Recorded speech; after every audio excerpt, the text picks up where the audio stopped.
Para sa mga motorista, bukod sa mga road sign, dapat alam din natin ang ibig sabihin ng road markings. Hindi lang yan iwas violation, iwas disgrasya na rin. Ayon sa Land Transportation Office, kapag puti ang linya, ibig sabihin, ang magkatabing lane ay papunta sa parehong direksyon. Pwede magpalit ng linya kung broken white lines ang nasa kalsada. Siyempre, kailangan pa rin po mag-ingat at tumingin sa paligid bago lumipat ng lane. Kung single solid white line naman ang makita, discourage o hindi iniengganyo ang pagpapalit ng linya, maliban na lang kung talagang kinakailangan at tiyak na ligtas. Pero kung double solid white lines ito, bawal na bawal ang pag-overtake pati ang pagpapalit ng linya.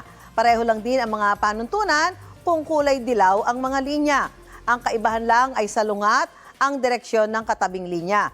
Kung makita naman ang broken yellow lines at katabi ito ng solid yellow line, ibig sabihin ang mga sasakyan na nasa linyang katabi ng broken yellow lines ay pwedeng magpalit ng linya pero bawal kung ikaw ay nasa kabila kung nasaan ang solid yellow line. Mga kapuso, lagi mag-ingat dahil kapag nasa kalsada, hindi lang ang iyong buhay ang nakasalalay sa pagmamaneho.